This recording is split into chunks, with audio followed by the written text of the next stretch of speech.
ആ വാ വാ വേഗം കൊണ്ടുവാ. നോക്കി നോക്കി വാ വാ. വെയിറ്റ്. ആ വാ വാ കൊണ്ടുവാ. ആ നോക്കി അവിടെ വെച്ചോ. ആ അവിടെ വെക്കേ അവിടെ വെക്കേ. കെട്ടഴിക്കേ, ഞാൻ അവളെ ഒന്ന് കാണട്ടെ. ആ അങ്ങനെ.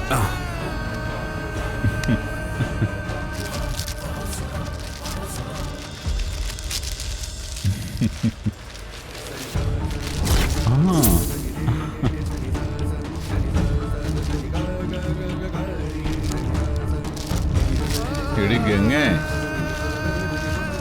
നീ കാരണം ഞാൻ എന്തൊക്കെ അനുഭവിക്കേണ്ടി വന്നെന്നറിയോ? അവസാനം നീ എന്റെ കയ്യിൽ തന്നെ വന്നത് കണ്ടോ? ഞങ്ങൾ ഇവളെ കണ്ടുപിടിക്കാനേ ഒരുപാട് പാടുപെട്ടു. ആ ഇവളൊരു ഭാഗത്ത് പോയി ഒളിച്ചിരിക്കുമായിരുന്നു. അവസാനേ ഞാനാ കണ്ടുപിടിച്ചത്. അതിന്റെ ക്രെഡിറ്റ് എനിക്ക്. നിനക്ക് എന്റെ വകയെ ഒരു ഫുള്ള് ഞാൻ എടുത്തു തരും. Thank you. എന്റെ ശ്രീമഹേശ്വര, ശ്രേയച്ചയ്ക്ക് ആപത്തൊന്നും വരുത്തരുതേ. എത്രയും പെട്ടെന്ന് കണ്ടെത്താൻ സഹായിക്കണേ.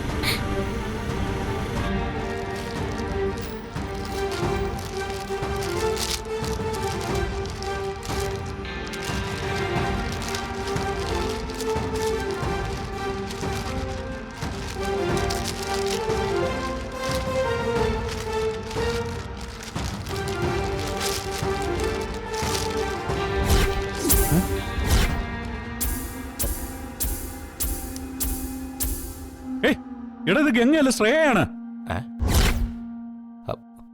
അങ്ങനെ വരാൻ വഴിയില്ലല്ലോ. സാർ ഒന്ന് സൂക്ഷിച്ചു നോക്കിക്കേ. എങ്ങനെ നോക്കിയാലും ഇത് ശ്രേയ തന്നെടാ. നീയൊക്കെ എവിടെ നോക്കിയാടാ ആണോ പൊക്കുന്നേ?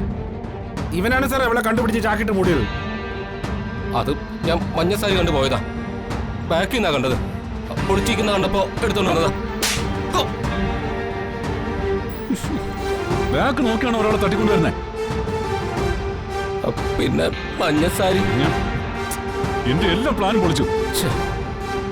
ഈ ശ്രേയ മഞ്ഞസാരി അടയാളം പറഞ്ഞിട്ട് ഇവിടെ മഞ്ഞസാരി കൊടുത്തോണ്ടെന്ന് എന്തിനാന്ന് മനസ്സിലാവാത്തെ? സാർ ഇവിടെ തട്ടിക്കൊണ്ട് വരണമെന്ന് ഇവള് ശരിക്കും ആഗ്രഹിച്ചിരിക്കും.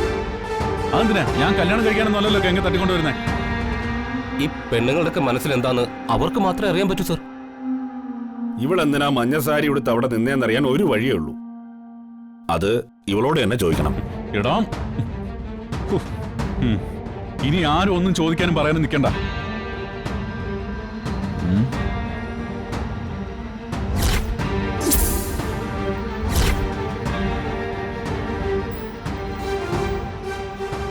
ഇവളെ വെച്ച് കൈലാസം വീട്ടിൽ നിന്ന് കാശുണ്ടാക്കണം.